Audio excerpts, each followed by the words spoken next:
Hi, this is Marcia, and welcome to my session on AI, Adapt and Be Prepared.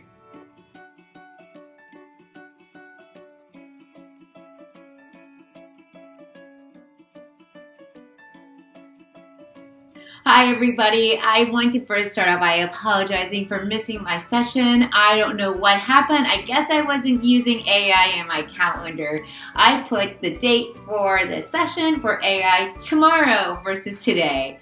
I guess I just lost track of time during the summertime, so 100% apologize. Because of that, I'm going to be giving out a lot of great free resources to you. The link below is what you're going to go to that will take you to a PDF that's going to have all the resources and more that I'm going to be talking about. There are 60 plus AI tools that are a part of this PDF.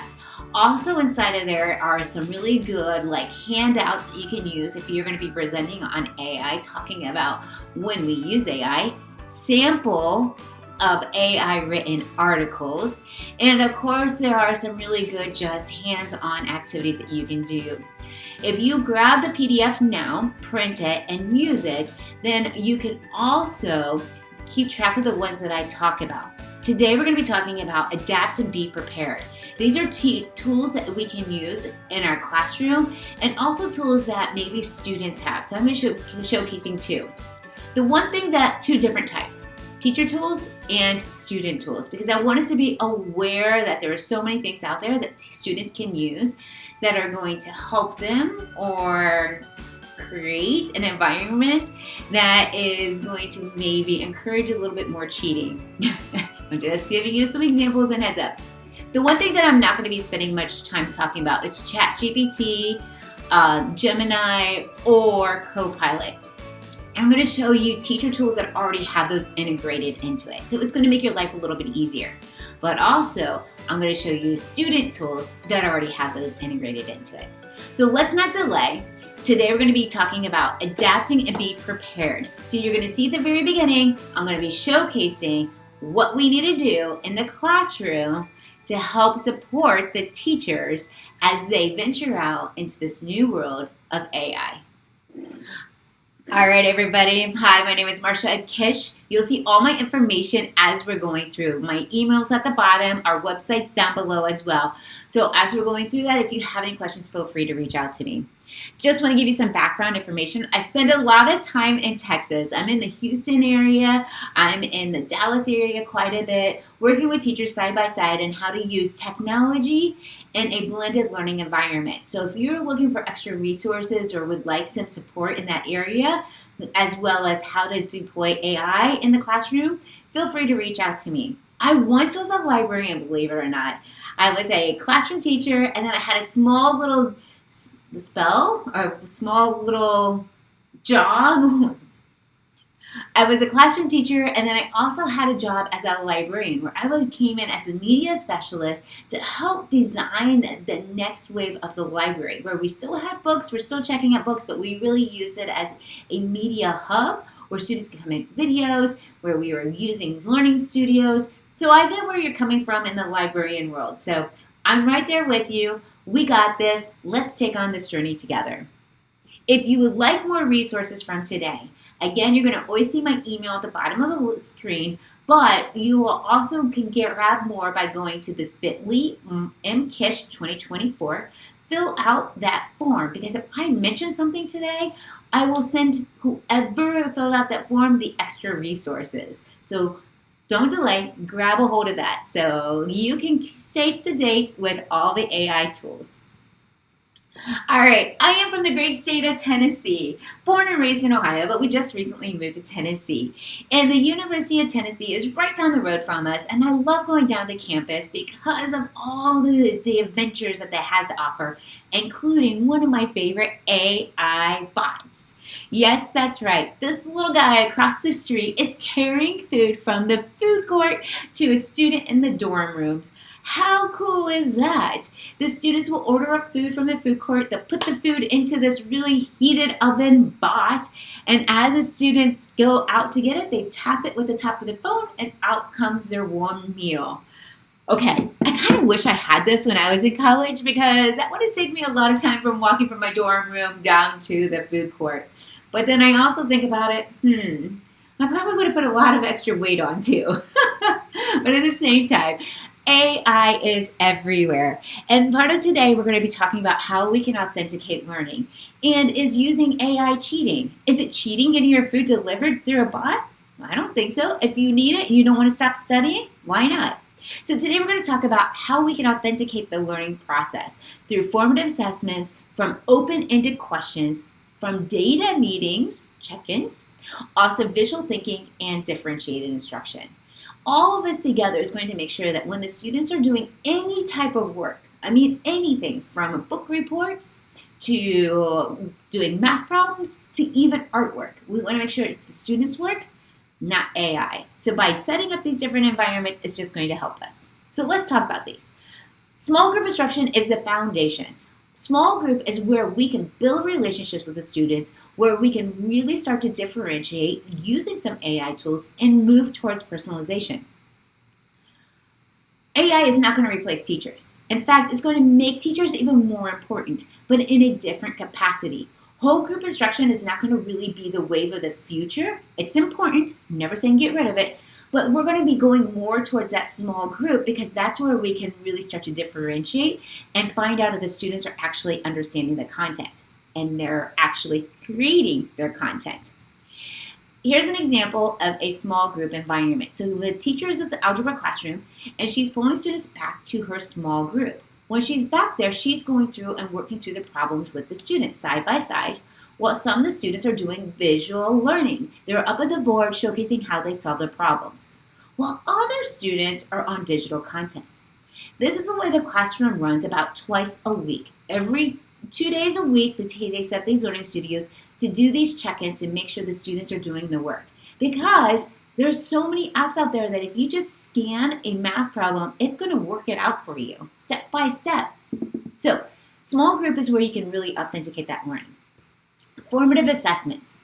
You're going to see I'm going to give a lot of good resources today, showcasing AI tools teachers can use, but also AI tools that students can use. And doing formative assessments inside a small group is one way to ensure that the students are answering those questions. By using that data, it's going to help to drive our small groups. So you can do offline, online, and again, giving quality data. Open-ended questions. This is where you can check for understanding. This is your first AI tool of many. This one is called newparlayideas.com. And New Parlay Ideas allows you to put in any topic and it will give you discussion questions that you can use either as an opener, a hook. You could do it in your small groups or even as a closing. But we want to get our students talking more. We want them to be able to apply the knowledge they're learning. Because if they can apply what AI is doing, then it's going to really help to make a better quality environment of learning. Student check-ins. We're talking about data meetings here. And AI is going to really give some great information about what the students are doing while they're online. So a data meeting is where you're going to check to see how they're doing on their checklist, how they're doing on those online applications where maybe they're watching a video and answering questions. You're going to be able to go in and just set goals with the students. And when you do that, you're authenticating the learning to making sure that those students are reaching their goal and their potential. And the more they have a goal to strive for, the less likely they're going to be going over here and using AI. Visual thinking. You just saw just a minute ago inside that algebra classroom where the students are going up to the board and they're drawing and writing and showcasing their learning. Well, when we're doing visual thinking, when the students come back to your small group, you're going to say, bring your mind map, bring your timeline, bring your sequence of events. You're going to actually have them go through and showcase what they are doing. So they can't just copy and paste from an AI generated resource. Oh, I do love this. I forgot to put this in there. Video recap. When I was in the classroom, I would do video recaps where they would actually record themselves talking about what they learned for that day. If you're a librarian, one of the things I did was I would have the students do video recaps of books. And inside of the book, we would have a QR code that other students could scan to get like a preview of that book. So again, we're just authenticating that learning that the students are grasping the understanding of what they are doing in the classroom or in the library. All right, differentiated instruction. AI tools are going to help us, and that is one of our goals, is that we're going to really go in and use AI to help support teachers with the differentiation process. There's so many tools and resources, but I'm going to showcase a couple of them that are going to make it really easy to differentiate. I'm also doing a session on closing the gap, so if you want to learn more, watch the Closing the Gap video. All right, it's time. It's time to dive into AI tools for teachers. These are all tools to make your life easier. So as a librarian, you can share these out at your next staff meeting, or I even think I would use it in my media room, because I think that some of these tools and resources could just help me make my life a little bit easier. So let's dive in. Here we go. These are some of the tools that I'm going to cover. I don't think I'll go through all of them, but I'm going to go through a great majority of these different tools to help you get started. If you need to know more information, I do have a YouTube channel. You see that down the bottom of the screen, that I have these videos set up, and you can go watch individually the different activities or different apps. And I put out a new app about every week talking about a new one. So here we go. Let's go in quickly. Here's what we're doing. GradeScope. GradeScope is great for teachers who are grading a bunch of papers. Now, this is a freemium website. There are free parts and there are paid parts. But what I like about GradeScope is it's using AI to help give instant feedback. The students want to know, did they get it right or did they not get it wrong? But what I like about this tool is that when you go into GradeScope, and I'm going to scroll ahead down here, it has an AI assistant. Here's what it looks like. So the AI assistant will group your students for you based off of their answers. Here's group 1, here's group 2, here's group 3, based off of the answers that you put into GradeScope. Oh my gosh, this is a great resource to have, because you're going to be able to quickly set up your small groups in an instant based off of that formative assessment. All right, EduAid. This one I can't live without. This is a free and a freemium website, meaning you have to pay for part of it. You get 15 searches free a month, which is fine. But I'm an instructional coach, and I work with teachers from kindergarten to 12th grade. So I actually ended up paying for this website for the year, and I don't regret it. The reason why is because it's using all the open source material and putting it into teacher-friendly language. That way I don't have to use prompts. It's got the prompts already built in. So what I do is I go in, I grab my TEAC, I'm going to copy it and put it right inside of EduAid, and now I'm going to be able to use their whole entire suite to help enhance my lesson. From the 5E model to Kagan structures to engaging activities, independent practice, and even differentiated lesson ideas. EduAid.ai is a resource that I am just over the moon excited about, because it's giving a kickstart to those teachers that just need to spice up their lesson. It's enhancing the district lessons. Of course, always use your district lessons first, resources first, and maybe if you just need to go, okay, how do I take it to the next level? Or how do I break it down for a student? Use EduAid to help you. Amazing. Got to go for it. Okay, CurryPod. Last year at TCEA, this was all the craze. Everybody was talking about CurryPod, and I know why. Because it just is, when you're in a crunch, you want to be able to have an engaging lesson. And sometimes, as much as I want to be super prepared and over the top ready for anything, sometimes life just happens. So CurryPod, what you do is you go in and you put in your standard, and it designs an engaging lesson that you can use. So students get onto their device, you give them a code, and they can draw, they can write, they can answer questions as you're giving your lesson. I love this. Easy. It kind of reminds me of Nearpod or a Pear Deck, but it's using exactly what you're putting in. Your standard, it comes up with your lesson. Editable. You guys got to take a look at CurryPod. All right, DynaGuide. I had to brag about this one. And DynaGuide is our website that we created to go along with our 12 elements of student engagement and ownership. And the way we designed this is that there are all these different elements that will help you to get to higher levels of student engagement by going through small group, independent practice, digital content, and hands-on activities, and more. So what we designed is a video series, but we incorporated AI into the video series, that when you're stuck and you're like, well, how do I continue to level up my craft of student engagement ownership? We have that. You just click the level up button, and then it has an AI bot that has gone through all of our blogs, all of our videos, and giving you just a quick snippet. All right, you're ready to level up to the orange belt. Here's some strategies for you to try. Love it. AI is incorporating it into a lot of websites. So don't be afraid of using it. Just embrace it because it could really help you save some time. Speaking of saving time, Conquer AI. Conquer AI is an assessment tool where you can make multiple choice extended response questions right there in the moment. This is so easy. You go and you put in your standard, you tell it what you're looking for, and it creates a formative assessment. And I'm saying formative, not summative.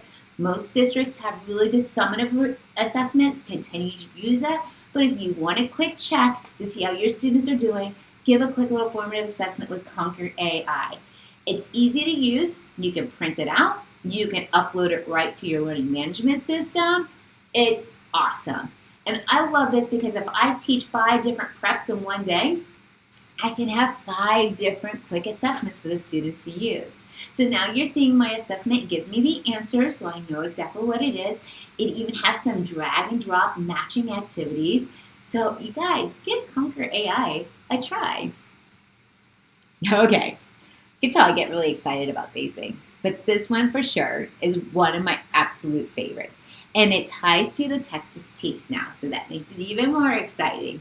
Diffit.me, an easy way to differentiate any article, any topic, any video. Yes, you could take a poem, put it into here, into Diffit.me, and it will go from a 2nd grade level all the way up to a 12th grade level. And the best part is it can even switch it over to different languages, to Spanish, to French, to Arabic, German, whatever you're looking for, it will be able to translate it for you. So it creates a quick little blurb. If you're doing like a topic where your teak, it'll give you something to read that they're going to read as questions, open-ended questions, but then it gets better. It will drop it right inside of a Google Doc. And I'm going ahead here. So now, once it has generated the resource, it will say, would you like to export it to Google or to PowerPoint? And what happens is it turns that article that's differentiated into how many of the levels you want into an engaging activity that the students can do right inside of Google. And since it's a Google slide, you can edit, change, adapt, move things around. It is phenomenal. This is something that I would have you go and take a look at. If you filled out my form, I will send you a code that will give you a whole free year of Diffit.me. So that code I'll put up at the end. So if you want this resource for a free Diffit.me account, make sure you put your information into that Google form, and I will send you the link. Diffit.me. Wow. It is really impressive. And here's like a quick little example. So here's the Google form. It says, what do you notice? What do you wonder? It has turn and talks. It has vocabulary. Whoa, you guys, this is really cool. And it's a freemium website. And maybe you'll get it for a whole year for free. You never know. We talked about Parley Genie already. It's giving you discussion questions. And I'm going to skip Kiwi Video. The reason why I'm going to skip Kiwi Video is because inside of Diffit, I like it better. Since I've created this, I actually use Diffit.me for videos. I can take any video and drop it inside of Diffit, and it will go and chunk my video and create interactive resources. So Kiwi Video is good, but go to Diffit.me, drop your videos in. It's way easier and better. All right, I love this one called Whimsical. Whimsical is a great one for breaking down a teaching concept. I know the standards are changing in Texas for science. So one of the things that I would do is I put my new standard text TEAK for science into Whimsical. And what it's going to do is it's going to break down how to teach that activity. It's not going to teach it for me, but it's going to break it down like here are the different key elements. This one is really good for like brainstorming, how you can actually take a big, large concept and chunk it for students, or even just for your life if you're just like, well, how do I do X, Y, and Z? So today I put in how to design a blended learning environment. And it literally broke it down for me. And I always do something that I know very well to see how close it came. And this one, blew my socks off. I'm like, oh my gosh, are people going to even need me anymore? They got AI. Just teasing. But it is great because even after it breaks down the concepts, you can click on that bubble and it'll break it down even further. It's a good one to have, especially for special ed students or students that are really gifted and you want to help them to take their big ideas and break it down. Whimsical.com. All right, those are some of my AI tools for teachers. Whew. Take a break if you need to, pause the video, go in, take a look at some of those resources. Because next up are student AI tools. Okay, you're back. It didn't go anywhere. I just kept on going. So we're going to talk about some AI tools that students are currently using. And I do want to tell you right now, my husband and I do not have any children, but I have two nephews here. One that is a junior in high school and one that is a sophomore at Ohio State University. And I was just talking to them yesterday while they were visiting with us. And I said, okay, do you use AI? And they're like, yeah. And I'm like, okay, how do you use it? And they're using AI to get ideas. Now, are they copying and pasting pieces of parts? Yes, no. But at the same time, they're getting get ideas, but they're still taking time to learn the material. So when you're looking at these new apps, I want you to really think about it. And I want you to think about like AI as ice cream. I'm not going to play this video for you, but I want you to go and watch this because this AI is like ice cream. It really does hit home with the fact of like, they're going to use it, right? Just like when we were in school, like our grandparents, they didn't have calculators, but we had calculators. They thought we were cheating. You need to know how to do that math, right? We have a calculator now, right? Well, no, I'm going to use a calculator because it's here and I'm going to use it. Now my calculator is on my phone. Why wouldn't I use a calculator, right?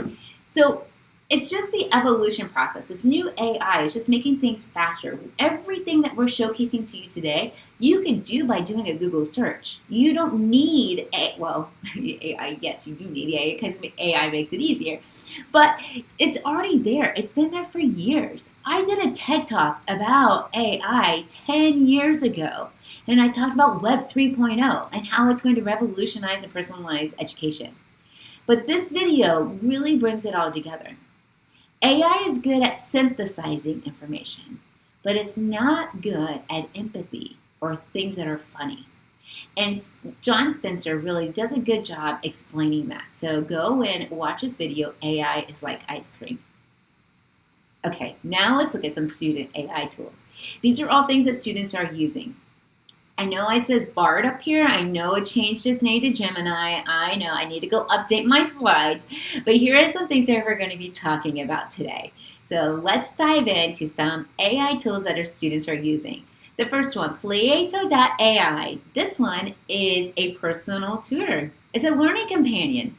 And what the students do is they will go in, they'll scan in a question or an assignment, and Plato will give them the answers and give them resources. So we'll summarize, transcribe, I'll give them practice. And it's a freemium website for students. If they go and they go on the website for multiple days, then they get streaks. And the more streaks they get, the more coins they get. The more coins they get, the more answers they get. So it's kind of like a little bit of a Snapchat tease here, right? But students are really using it to help them when they're struggling. Yes, it gives them the answers. Photomath.com has been doing it for a long time. So we just need to be aware that small group instruction needs to be a part of the lesson to make sure that the students understand those concepts. All right, this is Gemini. And I said today I'm not going to be talking much about Gemini and ChatGPT or Copilot because I know that you know these. But if you don't, you just put in prompts. And that's what's different from the ones that I showcased before. A prompt is where you act like somebody, like act like a sixth grader trying to learn more about the water cycle. And then it will give you that information. Where the websites that I showed earlier for teachers, those are the ones that already have those prompts built into the program. That's why you might be paying a little bit of money for it. But of course, any of these AI open source, you just need to be aware about what you're putting in there and what you're getting back. Always vet your sources.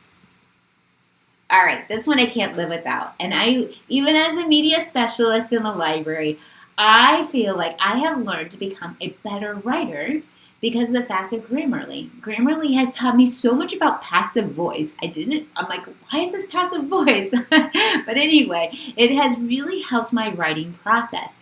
Is it cheating? I don't think so. I feel like I have a personal grammar tutor right there helping me out. But now Grammarly is everywhere. I have it on my desktop.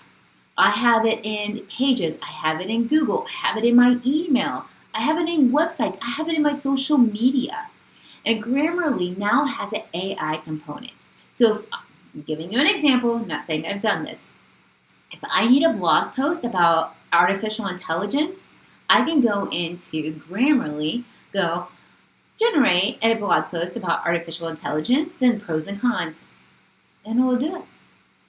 And then I can go and reuse some of the resources, or I can just copy and paste it right into my blog post. I would never do that because I want to make sure I add in empathy, humor, and I want to make it personal. So I would never do that. But at the same time, that's how easy it is. And like I said, Grammarly is in almost all the students that I have been working with lately have access to the free parts of Grammarly. So just be aware that Grammarly now has AI built into it, and the kids can write instantly some quick quick essays. There is a way to check to see if students did this, and there's multiple ways, but this is one way that I tell my teachers. When a student turns in an essay, of course we're going to be doing small groups and checking the process throughout everything, but when a student turns in an essay, go and look at the revision history. If at 8:06 p.m. there was nothing on the page, and then at 8:08 p.m. there's a whole entire essay, chances are they copied it and pasted it from somewhere.